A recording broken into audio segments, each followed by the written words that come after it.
Hey guys, again, my name is Mike Haddox. I'm a pastor here in Jerome, Idaho. If you would ask someone how to get here, if you fly into Boise, you would point your car east, you drive into the middle of nowhere, hang a left, and there we are. But I say that kind of in jest, but we really aren't surrounded by a whole lot. But it's beautiful country, and just a wonderful place to be a pastor. I love the area. And it's going to be my privilege to be able to share a little bit with you and hopefully facilitate some conversations. Now, I just want to give you a heads up of where we're going to be going over our next conversations and let you know this won't be a neat row from like point A to point B to point C, mainly because the subject material that we're tackling is not something I'm really qualified to teach, because we're going to be asking questions. How do we love better as individuals, and how do we love better as a church? And in particular, two areas that I want to get into is how can we be a church that encourages and equips and pours into women in leadership roles better than we have maybe in the past, and in the midst of the tension that we live in today. How do we do a better job, and particularly this is aimed at the white Christians here in America. How do we do a better job of listening and empowering voices that historically we've silenced, in particular our African American brothers and sisters, and those with darker skin than ours. And so I've set up some time to kind of give a basis, but I'm going to introduce you to a couple people. The first one's going to be my wife, Jen Haddox, the Director of Global Engagement for ECO, and also my friend, Pastor Harriman Randall, who is the pastor here in Jerome at Overcomers Church. And so I'm just going to ask them some questions, and I made some jokes about editing the videos. Well, apparently I'm not talented enough to edit them, and they're a little choppy, and sometimes the exchange is awkward. Now, I almost went back and redid them, but I actually think it's okay that the questions and dialogue are awkward, because sometimes in order to change, we have to have some awkward conversations. We have to struggle with even just asking questions or giving people space to speak truth into our lives. And so I'm hoping that over the course of your time reflecting together online and listening to these videos, that you come up with some ways that you can love better as an individual, but you can also maybe be an agent of change in your church, that we can do better in the way that we support people who are called into ministry, particularly those who have had a history of being marginalized and pushed to the side based on their gender or the color of their skin. And so that takes some thick skin and some prayer and the ability to listen, but this is a beautiful time and an exciting time in our country, in the midst of all the tension and chaos, for us to ask these questions and be agents of change as we begin to be the ones who are setting on our session or on our board of deacons or are becoming the leaders in the church. So get ready. I hope you're excited.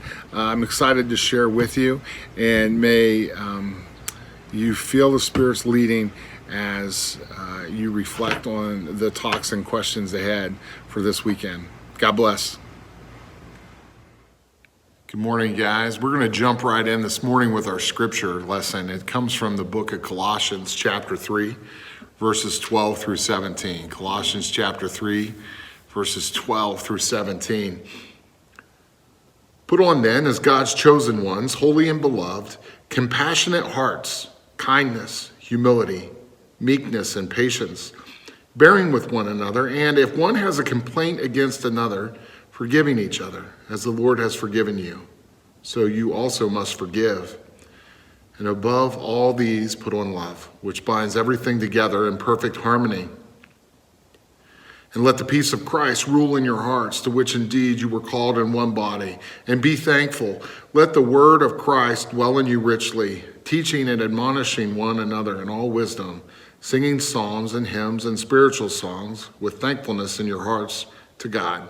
And whatever you do in word or deed, do everything in the name of the Lord Jesus, giving thanks to God the Father through him. This has been a very exciting time for our boys at our house. They don't fully understand or grasp what's happening, but they love to get to spend time with their dad. And one of the things that we've been doing this week is getting the yard ready for summer. The weather's warming up, the sun was out. We've even gotten the baby pool out and the sprinkler a couple times. And part of this is also getting the yard ready for 1 and 2-year-olds to also enjoy the activities. We were in the midst of doing that this week, and we were in the front yard, and I sent Isaac and Jesse to the back, and I was gathering up the little kids to come with me as we were going to do some yard work back there, when Isaac came running around the corner yelling, "I'm so sorry, Dad, I'm so sorry." I could see right away something was wrong, and I said, "What is it, Isaac?" And he said, "I hit Jesse in the head. I dropped something on his head, and he's bleeding profusely." Now, my heart rate immediately started to skyrocket, and I ran to the backyard expecting the worst. When I got there, I couldn't see Jesse. I couldn't even hear him crying. After a quick search of the yard, I headed inside thinking maybe Jen had picked him up, had heard commotion outside and picked him up and brought him inside. I came running into the house and I yelled for him, "Jesse, Jesse." And Jen could hear the panic in my voice, and she yelled out from the basement, "What's wrong?" But before I could answer her, I turned around and I saw Jesse standing in the kitchen, not crying, not upset, and just had a little bit of blood on his sleeve. See, Jesse had a dry nose, and he had wiped it on his sleeve and just gotten a little bit of blood. And Isaac had assumed that as he was digging in the dirt, he must have hit his brother with something. I was relieved Jesse was okay, but now I wanted to know why Isaac told me he was bleeding profusely. So I went and I talked to Isaac. I said, "Isaac, you said Jesse was bleeding profusely." And Isaac looked at me with all sincerity and said, "Yeah, Dad, it was only a little bit. It was only a little bit." And I said, "That's not what that word means. Profusely means a lot." And he stopped to think about it for a moment and then smiled and looked up at me and said, "Yeah, I really messed that word up. I really messed that word up, Dad." And I thought to myself, I'm going to go all gray and age about 10 years if this quarantine's not lifted. After about an hour, when my heart rate settled down, I got a chuckle out of it, and Jenna and I could laugh about it. But as we began to talk about it, and I thought of this story, I thought, how often do we mess up the meaning of a word, and it alters the perception of the one who hears it? And I'm not just talking about messing something up intellectually. Sometimes we mess up words, not by what we say, but how we live and by our actions. In the church, we often talk about words and use words like compassion, love, and grace. But my fear is that the way Christians live messes up the word for those who hear it, and it alters their perception about who we are and what Jesus means to us. So not just in what we say, but this morning I want to ask in how we live, how we treat one another. Are we being faithful? Are we being faithful in the way we present our case for Jesus, the way we present our life as Christians before other people? I often think to myself, if I could convey one thing to my sons, right? If I want them to learn one thing before they graduate high school, it's how to love one another. How to love one another, how to love their mother, how to love their family, to give them a foundation of what it means to be a loving person. But I have to think to myself, if I want to teach that lesson, how is that lesson being taught? And I think back to the week before I was married, a conversation I had with my grandfather. Some of you have heard this story. I talked with him. I said, "Pat, how do you and Grandma, how did you make it as long as you did?" And he pretty much ignored my question, and he answered my question with a question, and he said, "Do you love Jen? Right? Do you love this woman you're getting ready to marry?" Which I thought was an odd question, because of course I did. Why else would I be getting married? And I said, "Yes, Pap, I love her." And he asked this question, "Why do you love her?" And I began to list all the wonderful things about her that I loved, her humor, her intelligence, her baking abilities. Because I got to be honest with you, I would stay with that woman just for her chocolate chip cookies. But I listed all these things, and he gave me this smile that I recognize as one he would give me when I was younger, when I was trying to do something with all sincerity, but I still was coming at it from a child perspective.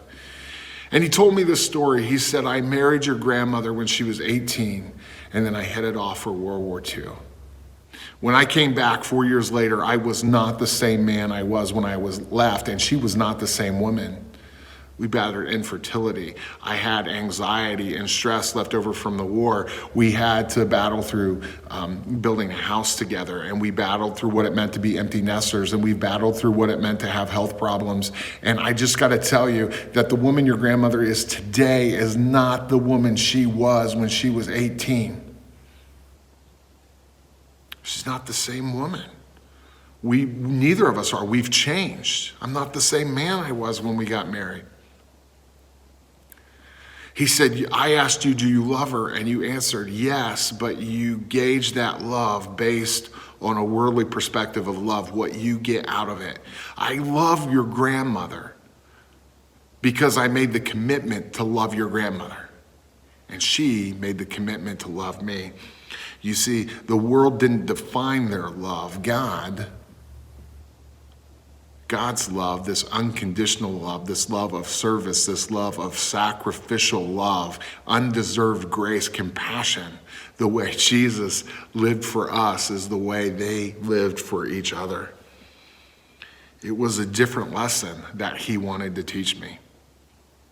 And so I want to be intentional in the way I teach my boys, because it wasn't just what he said. I could look back and watch how they lived. And even now I have memories of the way my grandfather cared for my grandmother in the last days of her life, that lived out this idea of not what I get out of it, but I love you because I've made the commitment to love you, to serve for you. This undeserved grace, this unconditional love.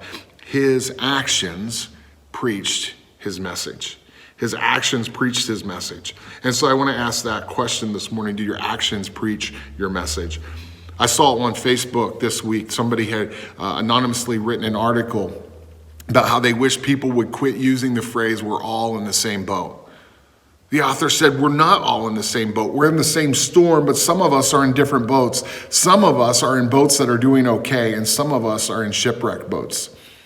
Right, and we all are in the same storm, but we're experiencing things differently. And this actually then begins, this idea we're all in the same boat actually keeps us from being able to love the way Jesus loved, because we never have to go beyond ourselves. Because if I say, right, that we're in the same boat, I'm just viewing your circumstances in your life through my own perception. And that actually dampens my ability to be sympathetic and to love you and serve you the way that you need to be loved and served, because it really comes from selfish motives, because it's not just what's good for you. It's not just what is loving towards you, right? I'm doing it by what I need and what I want and how I want things to turn out. You see, most of us either live life where we're too comfortable or we're too hurt to actually be able to look at other people and love them and serve them the way Jesus calls us to love and serve. Paul's words here, he does talk about teaching and admonishing one another. And we're quick to jump on that, but I'm not too concerned about that. We live in a culture that's pretty good at teaching and admonishing. If you don't believe me, get on Facebook, watch the news, read a newspaper. There's always someone who's going to tell you what the other people are doing wrong, what they need to do better, right? The right way of doing things. And these things are good, but without love, right, it falls apart. Paul says it's what brings things into harmony together. How we love one another, how we serve one another. And so these are some things that I think that we can begin to learn from the life of Jesus about how we get beyond ourselves, how we love like Jesus loves. And the first one is simply, do we listen and acknowledge the other person's pain? So many times in the Bible, people come up to Jesus who are struggling. And Jesus does have a word for them, but he always listens. He acknowledges their pain. He listens to where they're at. Do we pray? Do we pray for those who are hurting? Do we trust God to do miraculous things? Or do we operate out of a mode, if I don't teach them, if I don't do this, if I'm not hard on them, they'll never learn? Do we pray and trust God to be God? And lastly, do you let go of what you think you're owed? Because that's how love from God's perspective works, not out of what you're owed or what you think you deserve or what somebody has earned from you, but what you're willing to give away freely in service and sacrifice to somebody else. So where do we start? And my suspicion is that you already know where to start. You already know the people in your life that need love, the people in your life who could use a little bit of grace, and the people in your life that you have held back from doing that because you think they haven't deserved it or earned it. You think that it's wasted on them because of who they are, or what their past is, or what they haven't done. We preach a gospel of Jesus Christ, right? God's only Son, who came to this earth to pay our sacrifice, right, of sin, who hung on a cross, died and was rose again, not because anybody earned it or deserved it, but because, as Paul reminds us, having equality with God, he didn't consider it something to be grasped, but emptied himself out and became a servant to all, even to the point of being obedient to death. That's love defined by God. Does your life preach that? Because regardless of how you live your life, you're preaching and teaching something to your children. You're preaching and teaching something to your neighbors. You're preaching and teaching something to those outside of the church of what love and grace looks like. And it's my prayer that we are a church that preaches through our actions what we teach with our mouths.